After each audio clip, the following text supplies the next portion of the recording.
And you're from Northern California, right? Yeah, the Bay. Yeah, Bay Area. Grew up there. Yeah, but I travel all over. So like, I'm based in LA, but I'm like always You somewhere. feel global. I'm an international kind of sailing. Yeah.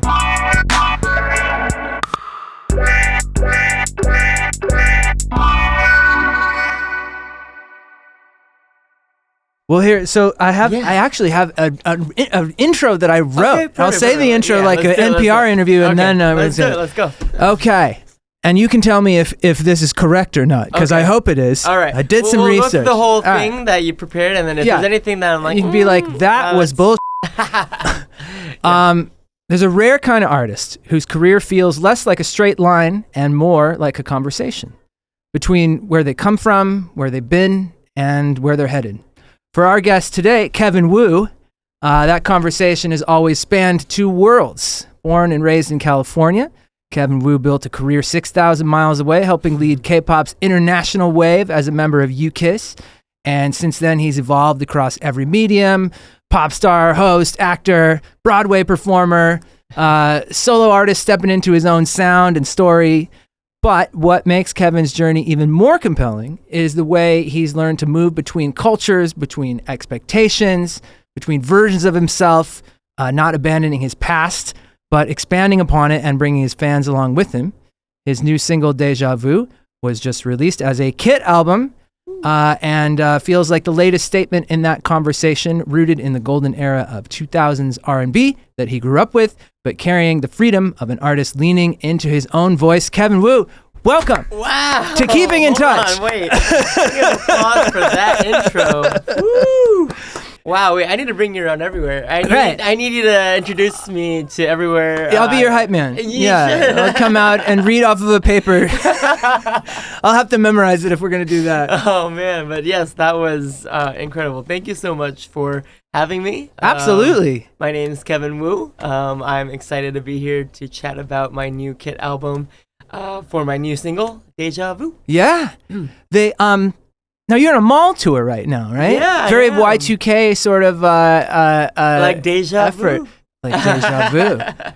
Is there an aspect of it, like, I know, okay, so from what I know about you, obviously very influenced by that like early 2000s era, like Usher, Neo, like Destiny's Child. Yep. And a mall tour feels very feels almost like in line with that in a way. It's like spiritually in line with like that sort of world. Is there something about the nature of doing a mall tour that feels like maybe a different way to interact with your fans that you haven't been able to before, and that is like scratching some sort of itch that you had? Yeah, totally. Well, first of all, this mall tour I'm doing is with my distribution company called Greater Than Distribution, and Simon Malls. And Simon Malls is like one of the biggest mall chain in the U.S. Yeah. And it's just been such a joy to travel to different cities throughout the country and meeting various fans all over. Like, I never even knew I had fans in like Oklahoma City. you know? It's kind of crazy. Yeah, it must be surreal to just like touch down in a place you've never been before and have like people who already know who you are. It's quite fascinating. And I wanted to do this because I also grew up in the mall tour, like mall show era. Yeah. And I've seen artists like NSYNC in the past. And like what mall did you see NSYNC in? Do you remember? They came to the Bay Area, yeah. Okay. To the closest mall in my city. I grew up in a small town called Danville. Okay, I know where that is. Yeah. So it's like for this to come back and for me to come back with music, it felt like very nostalgic for me to do this, but in a very modern way. Yeah, it's like we're spreading the news through social media. Yeah. And that's how, everyone connects these days. Yeah. And when I announced that I was going to these cities with this mall tour, I just found like there was a really great response from my fans. For them, it's great because they get to just show up at a mall and see me perform for 15, 20 minutes. And then we have a little meet and greet after. But when I was growing up, when I experienced that stuck with me. Till all this time. and I wanted to bring that experience back to my fans and also newer fans who don't know me just yet. Right. Yeah. People who just happen to be in the mall. Yeah, exactly. Kids, parents, of all, any age demographic. And I'd imagine that from a in the K-pop sphere, like, and the way that shows work, well, especially in Korea, like, you're not generally spending a lot of time like just like chit-chatting with the fans at the venue, right? Yeah, this is a much different way of being able to interact with your fans, right? Because in Korea it's very much curated. It's like probably maybe not a paid event, but it's like you have to have like a ticket through the fan club, or like you have to purchase like X amount of albums to participate. Right. But there's a whole system. There's a whole system in the K-pop world in Asia. Yeah. But in America it's very laid back. It's just like after I finish my set, I just come down on stage, and then if there's anyone who wants to interact, I sign. Yeah. I give them autographs or take pictures and all that. So was there an aspect of that was hard to get used to, or was it just like, this is what I've always wanted? This is what I've always wanted. Yeah. I've always wanted to have this interaction with my fans, just like without any barrier, just me and them having a direct, genuine connection. Yeah. Was there any city that you... Because I would imagine, like, I saw so far you've been to like a couple cities in Texas too, right? Yeah, I was, we met in Austin for Southwest, and then I did the mall tour in Austin, and then we also went down to McAllen to do another show down there. And are you spending time in these towns or cities at all, or are you just like touched down? Yeah. There's some cities where we'd spend the night and we would like check out, some of the popular spots to go to, sightseeing, and maybe even like the nightlife. Anything stand out from that experience? Some just like random place that you... Yeah, I mean, in Chicago, actually, I got noticed multiple times on the streets. And Chicago was the biggest turnout so far during the mall tour. Yeah. I don't know why, but like... a huge city, probably. It's a huge city, but also there's a huge like demand for K-pop in Chicago, I realized. And it was my first time visiting, and this is before I went to the mall. Like I was doing like a little sightseeing in Chicago. I went to get my deep dish pizza fix and all that. Of course.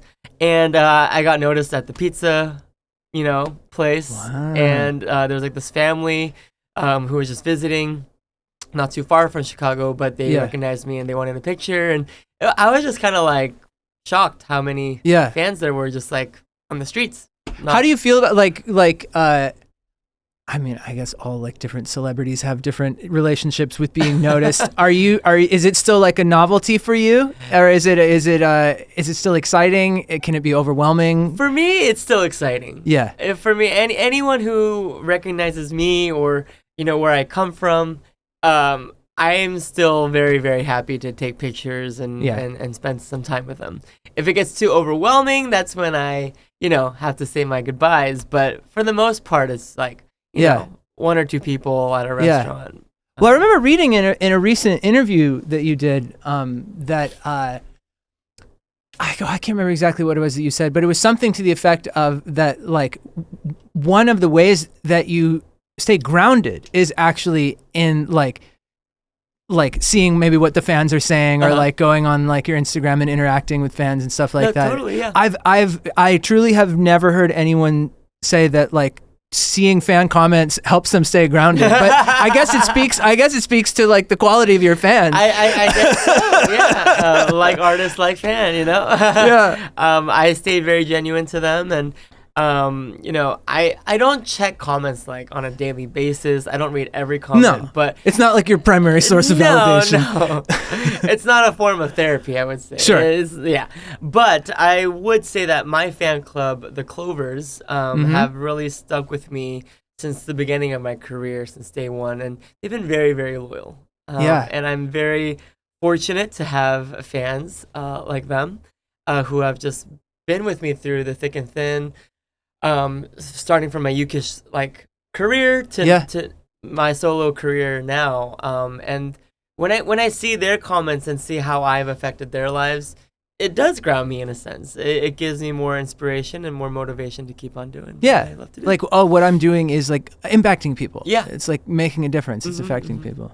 and they've known me before, like coming to the States and doing Broadway and shooting movies and all that. So everything any like advice or input that they give to me, like I it feels like the original homies. Yes, it feels very solid. Yeah. Well, here, let's talk about Deja Vu. Let's do it. Yeah. So that's why we're here. Yeah. So it's pulling from all these different parts of your journey, the 2000s R&B. It's pulling from this new maybe sense of freedom that you've had. Yeah. What do you feel like Deja Vu says about where you're at right now in your life, in your career? Like what made that the statement that you wanted to make? Yeah, so if you listen to Deja Vu, it's an R&B track. It's mid-tempo, but there's a dance element to it where I bring to the table.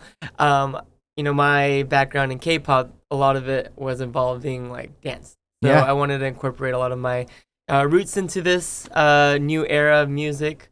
But also anyone who hears it, like I feel like there's a sense of maturity to it, and it's something that it's a sound that I've always wanted to pursue. And it's like authentically me. True. So there's no like, and it's really connected to like what you grew up on as well. Exactly, right? Exactly. So I grew up listening to a lot of R&B, a lot of like dance solo performers like Usher, Neo, Omarion were like big inspirations of mine growing up. So yeah, that's what kind of inspired me to make this single. But I also wanted to infuse like K-pop into it as well. I didn't, like you mentioned in the intro, I didn't want to abandon my K-pop roots. Right. So there are a lot of elements where I wanted to kind of fuse K-pop, pop, R&B, dance all together, and that's what Deja Vu is. Now, have you like put together your own team for this now? I have. So you like have your producer, you have your are there just engineer. people that you've worked with before, or that you I imagine friends of yours? Yeah, they're friends of mine, and I've been working with them for the past 3 years. Yeah, and coming up to this point of like releasing Deja Vu is quite a journey, because first I wanted to explore different types of genres, kind of just get a feeler of like what I wanted to put out there. Yeah. But these friends and producers that I work really closely with, they really understand my journey, and they were able to kind of sit in the room with me and kind of like paint this picture that I've envisioned. And I feel like they've executed it pretty darn well. Yeah. You talk about your journey about like 5 years ago, you did a little reunion interview with Eric and Jamie, I did. Old, yes, ASC crew. And in that you mentioned something to the effect of that, like you felt like you were in a transition phase between like being seen as an idol and sort of having to present yourself in a certain way as an idol, and then sort of discovering, who you were as a solo artist. As a solo artist, but also more importantly, an individual.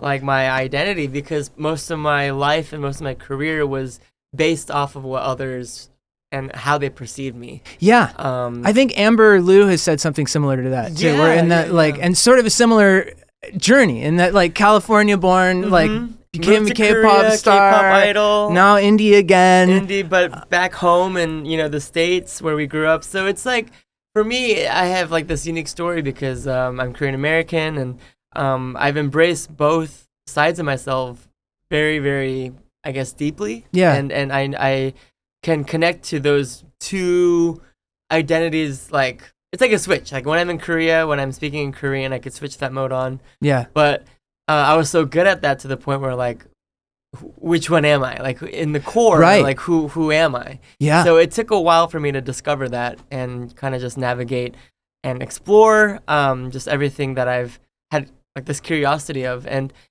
coming back to the States was a really kind of like that a new chapter for me. Yeah. Yeah. Where do you feel like you're at in that journey right now? In that you said you felt like maybe 5 years ago you were in that transition. Do you feel like it's an ongoing process? Or definitely. It's always going to be an ongoing process. If the process ended here, of course. That's just life. Yeah, what's the purpose of life? That's just life. Yeah, I figured it out. Bye. Yeah. You're enlightened now. No, but I'd have to say, being able to get out of my comfort zone, and pushing my limits and boundaries and really discovering myself as a individual really helped me find my color as an artist and what kind of music I wanted to put out there, what kind of messages I wanted to portray, what kind of experiences that I didn't have, to be honest, I didn't have much life experience. Like real life experience. You were like operating like within a business essentially. Yeah. I was pretty much like a product of a system and music, but not even music, just like every aspect of my life, even outside of work was also work. Yeah. In a sense. Keeping a certain image, image, building the reputation and always walking on eggshells on how to, I like to be, I guess, have this reputation to the fans and to just the public. Right. There's certain limitations, and there's certain taboos that are different there than here, and that people expect of K-pop stars and. So I'd say it's much more hands-on. Yeah. And there's a lot of trial and error. And it sounds like it's really sort of like the byproduct of. What you're making now is the byproduct of a life that you're actually living. Exactly. So now I have things to write about, and now there's emotions, and sometimes there's loneliness, sometimes there's frustration, sometimes there's just pure joy. On all the spectrum, I have those experiences to use and utilize for writing lyrics in my music. And Deja Vu is very personal, and also Phoenix is. Right, the previous single, is another song that kind of puts my transitional phase in that era, and puts it into in a nutshell. Yeah. And I'd imagine there's, I mean, from what you're saying, it sounds like probably more to come, given that. Now, Deja Vu, you've released as a KIT album. Let me here. Where do I? Oh, here we go. There it is. Wow, everything's backwards. Here. Yep. There we go. You got it. Physical, digital album. Yep. What drew you to put out a physical album and put out a KIT album specifically? Yeah, I think the physical album also ties in very well with my vision with Deja Vu. Yeah. And also doing the mall tours and all that. I feel like this is something that's very nostalgic to me too. Yeah. Having something that's tangible, and it's like a memory that you get to just kind of hold on to. Yeah. And I wanted to create that experience for my fans as well. And I was just really happy to meet you guys at South by Southwest. Yeah. I honestly, before I met you guys, I didn't know what a KIT album was. Yeah. I've seen a few from my idol friends like 17. Right. Also Jisoo released one. So I've seen it, but I never really got to know what exactly it was. Yeah. And then when I met you guys, and it was a perfect timing because everything just aligned. It was right before I was releasing Deja Vu, and I was like, hey, what if we collab with my upcoming single? And you guys were like, let's do it. And it sounds like you're saying the response has been amazing. Good. Yeah. Great. So it's been out for a week now, and it's been shipped all over internationally. Great. I've been keeping up with my fans on social media and how they felt opening this album and everything, and they felt like it was back in the 2000s and 2010s. It sounds like the intended effect has been realized. Exactly. And I may not look old, but I come from an era where physical albums were very, that was a thing. Same, yeah. And also K-pop physical albums are still a thing, Sure, yeah. But I just personally haven't released one in a while. But also, it might be my first one as a solo artist, internationally. I did release one in Japan, but that was just Japan only. Yeah. But this is my first like internationally sold physical album. Yeah. Amazing. Milestone. Yeah, milestone. I love it, and we'll have to do an unboxing because I haven't opened it just yet. We will. That's what we'll do. We'll do the unboxing after the podcast. Fresh right out of the oven. This came in the mail like 3 days ago, and it's still unopened, still untouched. shrink wrapped. Yep. Collector's item that we're about to ruin. We got a few more, so it's okay. So yeah, speaking a little more about like what you're doing now and where you're going forward. Yeah. You've done all sorts of stuff. You've been on Broadway. Mm-hmm. You got this movie coming out with Anderson .Paak. Yeah, that's so exciting. We could touch on that too. You've done a lot. Are there any? First of all, this is maybe a two-part question. Do you feel like you need a lot of creative outlets to stay fulfilled? Is branching out part of your process, and then also, are there creative outlets that you still feel like you'd like to try? That you have yet to try. I'll touch upon all those questions. The first question, does doing all this creatively fulfill my soul? Yeah. Yes, it does, and I feel like K-pop has definitely built me up for this. Yeah, rigorous. Like you're like used to the grind. Yeah, I'm very, very much used to the grind, and also being international has always been part of the process as well. Yeah, I feel like I can't stick to one market. I'm a very multifaceted and multicultural talent, I guess. Yeah. And I speak many languages. Yeah. So might as well take advantage of it. Yeah. Thanks to my K-pop days, I got to learn Japanese, a little bit of Chinese. Wow. And Korean and English have always been my native languages. Yeah. So yeah, just performing in all parts of the globe has been a dream of mine, which I'm continuing to do. Yeah. And also acting has been a huge passion of mine as well. I've actually taken acting classes during my UKIS days as well. So that led me... Is that part of K-pop? It is. Training? Yeah. God. So, it's unbelievable. It's really like a boot camp. Yeah. Any skill set you want to learn, it's there at your disposal. So yeah. So you got to sort of choose your path to some degree. Yeah. Ah. If you want to act, there's like acting coaches available at the label, and that led me to do a few musicals in Asia, in Korea and Japan. Yeah. And then I really loved that whole theater experience. So Broadway has been like a part of my my bucket list to do. Yeah. And when I came to the States, like in 2021, I had this beautiful opportunity to play a role on a Broadway show called K-pop. Mm-hmm. So that led me to that, and then that led to another acting gig, which you just mentioned, the Anderson .Paak film called K-Pops. Yeah.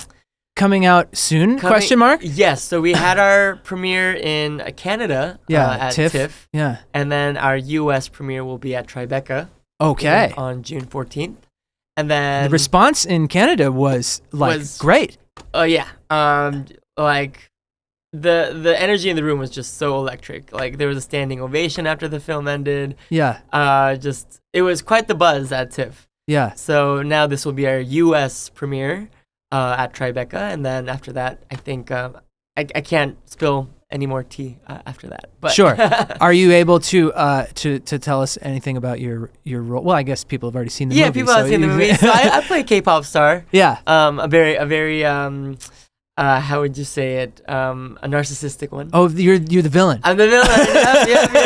Yep. So look out for my villain era, because there's another movie called Death Name that's coming out on Tubi in June as well. Oh, I think I read about this. It's a horror movie, right? A horror movie, yeah. Okay. I'm in my villain era this year. Might as well, getting all this new life experience. Now you're like, I'm going to be terrible for a bit. Yeah, and then I have another Netflix animation film that I was a part of that's coming out in June as well. Yeah.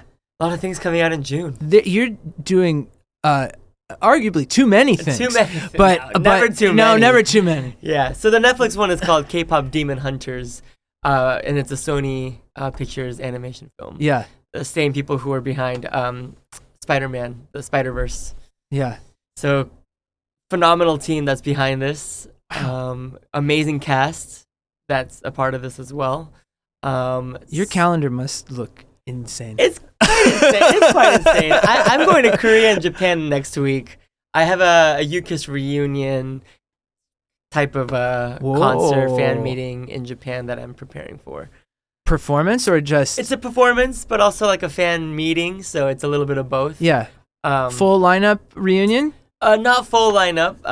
Just a few of the members. It's like Yeah. a subunit of UKISS. Okay. So we're exploring different avenues and seeing what we can do together. But everything's just been just a thrill, you know? Yeah. Coming back to the States and working on my solo career and kind of transitioning over to the American market has been a very roller coaster-ish ride. Kind of scary not to know, you know, I honestly don't have that many role models or people that I like can look up to. Right. Well, you're sort of charting new territory. Yeah. I mean, like, I guess Amber is like sort of in the same Amber, path, Eric, but yeah, me. There's only a few of us, but we really stick together. Yeah. To uplift each other, and we're really rooting for each other because we have to. Yeah. And we want to because we all want to see each other succeed. Yeah. But yeah, acting, music, now maybe like video games. I'm like doing like voiceover for like in that world as well. But also keeping myself rooted in music, which is why Deja Vu is out. Music has always been my bread and butter. Like this is my biggest passion. So music will always be something that I'll pursue. Yeah. Yeah. Oh, okay. You know what? Let's do the lightning round. Before we're finished, we'll do a lightning round. I like that. All right. What was the first album you bought with your own money, if you remember? Or one of the first? Michael Jackson's Thriller album. Oh, well, classic. Yeah. CD, I would imagine at the time. CD, yeah. It was a CD. And then my first K-pop album was BoA. Okay. Yeah, number 1. Yeah. Great. Classic. Dream collab, dead or alive, any artist, any genre. Usher. Well, yeah. Yeah. Yeah. Incredible. And then finally, a song that you're obsessed with right now. Ooh, like right one now. that just like you get in the car and you're like, I got to put that one on again. So Lisa's album, Blackpink Lisa's album has been on repeat. Yeah. I've been listening to this song called Chill. Okay. And it's I just love that song. They really took the year by storm. She really did. And I was just at Coachella to support Lisa Cella. Yeah. She was amazing at Coachella. like just incredible, mind-blowing. Yeah. She was not on main stage, but she made that stage main stage. It seemed main stage. Yeah. And she was the most talked about artist of Coachella. It was probably her and Gaga. Yeah. But if you saw, you saw the production. Did you see Missy? I did see Missy. Yes. What a performance that was. Oh my God. Yeah. So many great performances here, but I was really happy and proud to see so many fellow K-pop artists just killing it this year. K-pop has kind of like become a recurring part of Coachella. It has, yeah. Yeah. This year, and Hypen made their debut at Coachella. And Jenny. Yeah. Also, just household name now in Coachella and just the U.S. or globally. Blackpink has just sort of taken over Coachella to some degree. They have. They are the queens of the desert. And who else? There's another girl group called XG. Okay. That made their debut at Coachella, and they were also. Oh wow! So there are even more than I realized. Yeah. So XG is a Japanese group, but K-pop coded. Okay. They went through the whole K-pop training process. Yeah. And their producer is Korean. So it's like, I don't know. It's just now everything's a mixture. The K-pop industry is constantly finding new ways, new avenues. Yep. One day, Kevin Cella. Yeah, 2027. Let's go. 2026. All right. Come on. Okay, let's go. Come on. At the rate you're going, it's going to be next year. Let's do it. Thank you so much for being on Keeping in Touch. Thanks for coming through and really appreciate it. Get Deja Vu. You can see it right there. Get you one of those. 2 tracks. KiTalbum, Deja Vu. It's out now. KiTbetter.com. Follow me on socials, Instagram, TikTok, YouTube. I'll see you guys very soon. See ya.